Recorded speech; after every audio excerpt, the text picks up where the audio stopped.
किसी की सूरत बदल गई, किसी की नीयत बदल गई। जब से पकड़ा तूने मेरा हाथ, हे माधव, मेरी तो किस्मत बदल गई। ये कहानी एक भक्त की अपने भगवान पर विश्वास की कहानी है और भगवान की अपने भक्त के लिए समर्पण की कहानी है।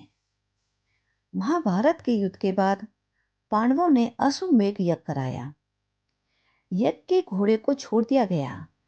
छोड़े हुए घोड़े को एक युवक ने पकड़ लिया। जब यह बात पांडवों को पता चली तो उनमें से भीम उस घोड़े को छुड़वाने के लिए गए। भीम और उस युवक के बीच में एक घमासान युद्ध हुआ। उस युवक ने भीम को मूर्छित कर दिया। यह बहुत आश्चर्य की बात थी। तत्पश्चात अर्जुन अश्व को छुड़वाने के लिए आए। अर्जुन और नौजवान के बीच एक घमासान संग्राम हुआ। अर्जुन को परास्त करना असंभव था। तब उस युवक ने कामाख्या देवी से प्राप्त हुए दिव्य बाण का प्रयोग करके अर्जुन का सर धड़ से अलग कर दिया। ये क्या हुआ? अर्जुन परास्त हो गया, उसका सर धड़ से अलग हो गया। अब प्रश्न यह उठता है कि ये बालक कौन था? ये बालक कोई और नहीं था, ये अर्जुन का ही पुत्र था।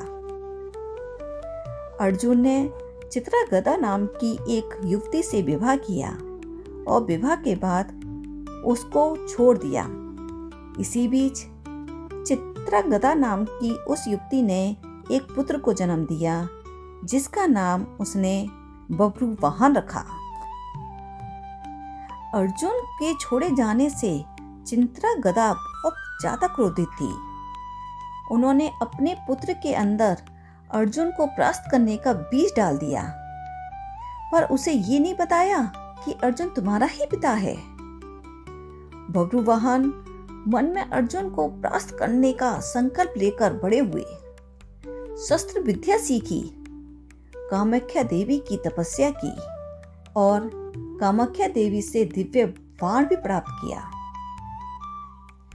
ये सारी बात भगवान कृष्ण को पता थी कि क्या होने वाला है। वे द्वारका से भागे भागे चले आए और दाऊ से बोले, हे दाऊ, अब देर हो गई तो बहुत देर हो जाएगी।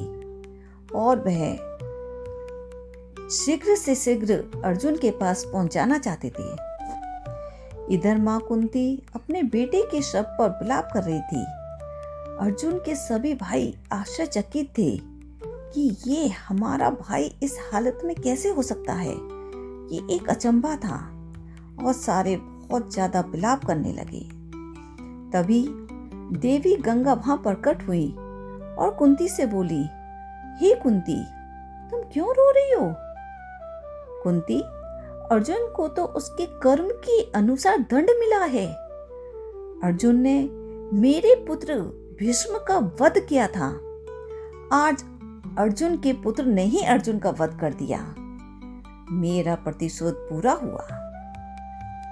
हे कुंती, तुम्हें पता है, कामाख्या देवी के माध्यम से मैंने ही बभ्रुवाहन को दिव्य शक्ति दी थी अर्जुन का वध करने के लिए। आज मैं बहुत खुश हूं कुंती, तुम्हें भी अपने पुत्र के शव पर विलाप करते देख, जैसे मैंने अपने पुत्र भीष्म के शव पर किया था। आज मेरा प्रतिशोध पूरा हुआ। ये सारी बातें भगवान कृष्ण सुन रहे थे। प्रतिशोध शब्द सुनकर कृष्ण एकदम अचंभित हो गए।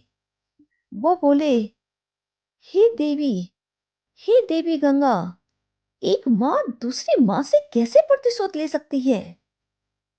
कैसे? जबकि अर्जुन की तो उसमें कोई गलती भी नहीं थी।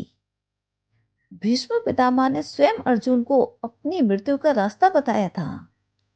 धर्म की विजय इसी से ही संभव थी कि भीष्म पितामह का वध हो जाए, वरना धर्म को अधर्म पर विजय कभी नहीं मिलती। हे देवी, आपने अपना प्रतिशोध ले लिया, आपकी प्रतिज्ञा पूरी हो गई, अब आप खुश हैं।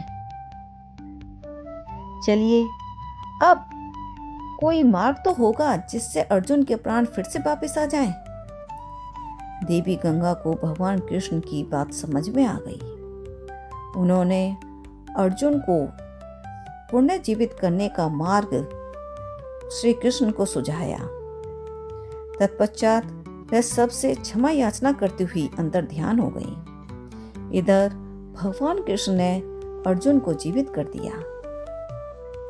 अर्जुन को जीवित देखकर सभी में खुशी की एक लहर दौड़ गई। यह सब केवल और केवल भगवान कृष्ण के कारण ही हुआ। जब जब भक्त पर कोई भी परेशानी आती है, भगवान दौड़े चले आते हैं।